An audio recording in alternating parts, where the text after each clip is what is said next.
ವಯಸ್ಸಾದಂತೆ ದೇಹ ಬದಲಾವಣೆಗಳ ಬಗ್ಗೆ ಗಮನವಿರಲಿ.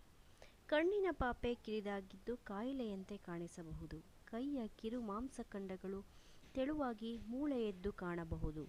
ಆದರೆ ಇದನ್ನು ಸ್ನಾಯು ರೋಗವೆಂದು ಭಾವಿಸಬಾರದು. ದೇಹದಲ್ಲಿ ಕೊಬ್ಬಿನ ಅಂಶವು ಹೆಚ್ಚಾಗಿ ಬೊಜ್ಜು ಉಂಟಾಗುತ್ತದೆ. ಹಸಿವು ಆಗದಿರುವುದು ಕಂಡುಬರುವುದು. ದೃಷ್ಟಿದೋಷ ಉಂಟಾಗುವುದು. ಕಣ್ಣು ಪೊರೆ ಬಂದು ಕಣ್ಣು ಕಾಣದಂತೆ ಆಗುವುದು. ನಿರ್ನಾಳ ಗ್ರಂಥಿಗಳು ಕಾರ್ಯಕ್ಷಮತೆ ಇಳಿತಗೊಂಡು ಸಕ್ಕರೆ ಕಾಯಿಲೆ, ಥೈರಾಯ್ಡ್, ರಸದ ಕೊರತೆ, ಟೊಳ್ಳು ಮೂಳೆ ರೋಗ ಕಂಡುಬರುವುದು. ಕಿವಿಗಳು ಶಬ್ದ ಗ್ರಹಿಸಲಾರವು. ಅರೆಗಿವುಡುತನ ಉಂಟಾಗುತ್ತದೆ. ಶ್ವಾಸಕೋಶಗಳ ಸ್ಥಿತಿಸ್ಥಾಪಕ ಸ್ಥಿತಿ ಕಡಿಮೆಯಾಗುತ್ತದೆ. ರಕ್ತನಾಳಗಳು ಗಟ್ಟಿಯಾಗುವುದರಿಂದ ರಕ್ತ ಪ್ರವಾಹಕ್ಕೆ ಅಡಚಣೆ ಉಂಟಾಗುತ್ತದೆ.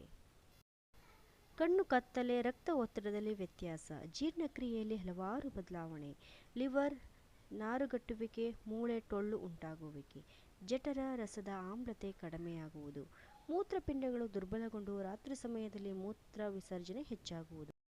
ಪ್ರೊಸ್ಟೇಟ್ ಗ್ರಂಥಿಯು ಊದಿ ಗಟ್ಟಿಯಾಗಿ ಗಂಡಸರಲ್ಲಿ ಮೂತ್ರ ವಿಸರ್ಜನೆಗೆ ತೊಂದರೆ ಉಂಟಾಗುವುದು. ದೊಡ್ಡ ಕರುಳಿನ ಚಲನೆಯು ಕಡಿಮೆಯಾಗಿ ಮಲಬದ್ಧತೆ ಉಂಟಾಗುವುದು. ಸ್ನಾಯು ಮೂಳೆಗಳ ಗಟ್ಟಿತನ ಕಡಿಮೆಯಾಗಿ ನಡೆಯುವಾಗ ಬೀಳುವಂತಾಗುವುದು. ಮೆದುಳಿನ ತೂಕವು ಕಡಿಮೆಯಾಗಿ ಅರಳು ಮರಳು ಉಂಟಾಗುವುದು. ನಡಿಗೆಯಲ್ಲಿ ಬಿಗಿತ ಉಂಟಾಗುವುದು. ದೇಹದ ಸಮತೋಲನ ಶಕ್ತಿಯು ಕಡಿಮೆಯಾಗಿ ತೇಲಾಡುವುದು. ನಿದ್ರಾಹೀನತೆಯು ವೃದ್ಧಾಪ್ಯದಲ್ಲಿ ತೀರಾ ಸಾಮಾನ್ಯವಾದ ನ್ಯೂನತೆಯಾಗಿದೆ.